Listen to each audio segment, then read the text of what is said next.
Over a year of waiting for a new GLACIO character, we finally have one in Hayyuki. She is the next drip marketed character in Wuthering Waves, and oh my goodness, is the internet, is Woowa Twitter, is the whole Woowa community gonna go absolutely insane, because ever since we've seen her in the 3.2 trailer, let's remind ourselves real quick. Okay, when she first appeared in this 3.2 trailer, it had us all, we were gagged, okay? Like, we were absolutely and totally gagged. Okay, who is this, mommy? Who is this? Like, absolutely Crimson Weave-esque, Alpha-esque, PGR-based character in Wuthering Waves. And not only is she looking a lot like Crimson Weave, also a GLACIO character too. And dare I say, the Japanese style aesthetic, it's hitting every single thing that people want. Japanese style, GLACIO, white haired, PGR kind of crossover feeling vibe. Oh my god, this character is absolutely going to be eaten up by the entire community, and me included, because she does look pretty damn cool. And we finally have a little bit more information, and it's so cool to see that she is the next drip marketed character. Postlume and Anthropocene stars entwined. The collective pursues what is right, but your quest to save the one you hold dear, that I understand. Hayyuki. Hayyuki, a member of the Special Response Force, is the embodiment of icy purity. The wishes entrusted to her in her brief encounters with others drive her on, carving a path forward.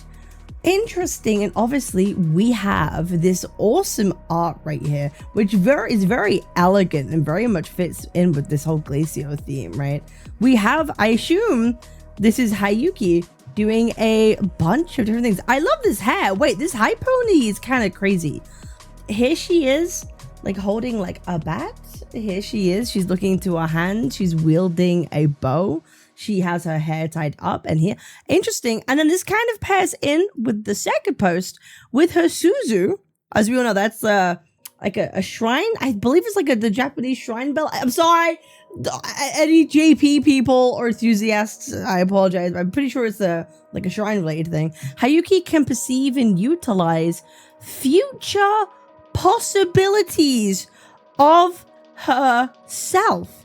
As crystals take form and snowflakes fall, Hayyuki raises her sword and strikes out with lightning speed. Definitely gonna be a gauntlets user. Yeah, I can feel I can feel it in my bones. Gauntlets user, absolutely.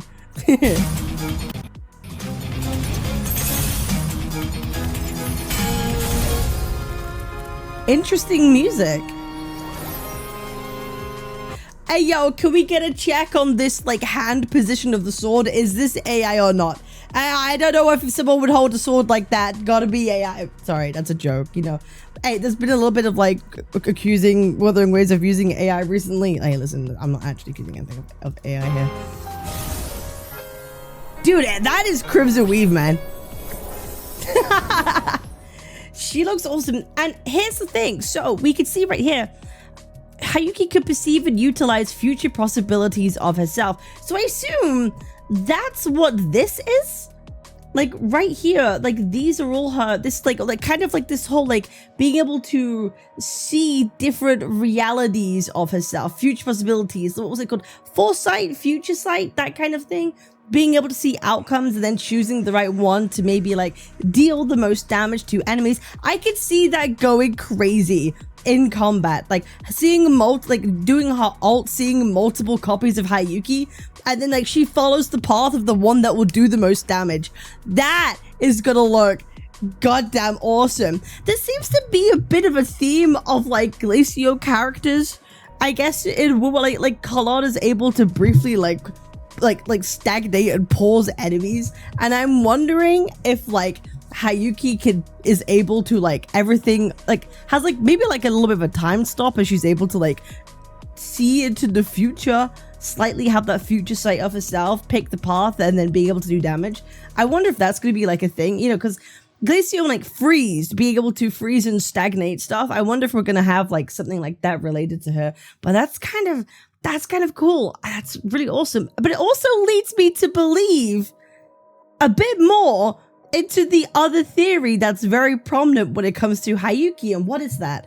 The theory that Hayyuki is in fact Chisa's mother, or related to Chisa in some way, you know, because they're the same kind of eyes. You've got the beauty mark on the face in a similar position. A lot of people are speculating that Hayyuki is related to Chisa in some way. And I feel like this being her forte, where she's able to have future sight and see different possibilities of her own reality, kind of reminds me of Chisa's own forte, because what is Chisa's forte? She's able to see weaknesses in things, including reality, and able to slice through them, right? Am I crazy? Is that not kind of like similar, like a more like refined, precise sort of like option? Am I crazy? Guys, let me know in the comments. Do you think I'm crazy in this, that they feel kind of related in some way? Like one being able to manipulate your own, well, see your own realities and choosing the right one that's going to be optimal for you. Whereas Chisa works in cutting through the weakest part of something in order to do the most damage to it. It's like they're opposites in a similar way, right? Hayyuki is able to do the most damage, choosing the right option.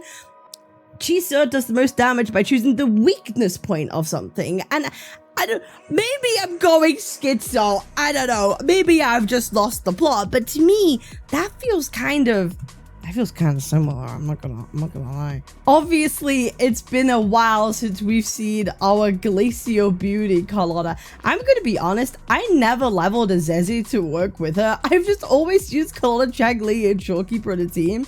But it's been a while, and I still have to say, Carlotta is still probably one of the best designed characters in WoW. Even though I don't use her that much in like TOA or anything else, I still think she's like massively wildly pretty.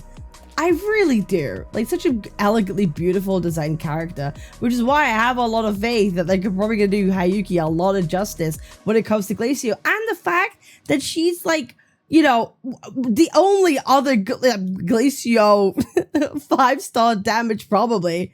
She better be good. And we know that Kura's gonna be working on something absolutely incredible and awesome for her. You can't be telling me there's no coincidence, okay, that we're dealing with 3.0, the time travel patch, okay? We've got Imeth that went back in time to deal with Aleph 1, and now we're coming forward to meet Hayyuki, who understands, you know, different realities of herself. And we also have Chisa, who might be able to have some input when it comes to, you know, slicing reality and maybe something slicing through fabrics of time or something related to that. Like, there's just no coincidence. We're getting a lot of reality bending resonators right now in 3.0. So I'm ready. Kura, I'm ready to see what you're cooking for me. I am. I'm ready to see what you're cooking for this obvious GLACIO gauntlet user. That is Hayyuki. It's about goddamn time.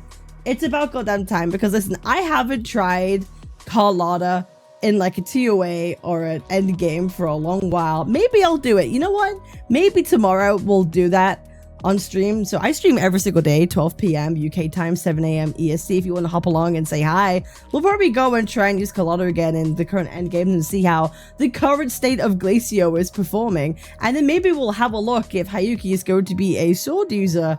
We're going to take a look at maybe what exactly weapons that might be kind of interesting for her and where her combat's gonna go, and talk a little bit more in depth about combat and meta and GLACIO Shafe and all that good stuff. Wait, let's bring up GLACIO Shafe real quick, actually. Hopefully this means we do get a GLACIO Chafe character. When GLACIO Chafe is inflicted, the target receives GLACIO damage. GLACIO Chafe stacks up to 10 times by default. The higher the stacks, the more damage dealt. Pretty straightforward. Each attack of GLACIO Chafe reduces the target's movement speed. That's going to be really interesting. I wonder how that's going to be utilized. When GLACIO Chafe reaches max stacks, the target will be frozen and all stacks of Glacio Chafe will be removed. Some Glacio attacks will apply a stackable Glacio Chafe effect to the target. Bro, listen, if we're gonna have Chisa and like her potential mother in the same team together, oh my goodness, this is gonna be something cinema. Okay, Chisa was never meant for Cardathea, she was meant for her family. Like, that is gonna be something really, really interesting. It's gonna be something kind of cool.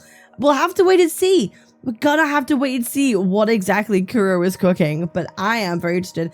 So tomorrow we will go and we will try out Carlotta again at TUA, see how she fares and all that good stuff. I appreciate y'all. Make sure to like, comment, and subscribe if you like this type of thing. And I'll see you guys in the next one. Peace.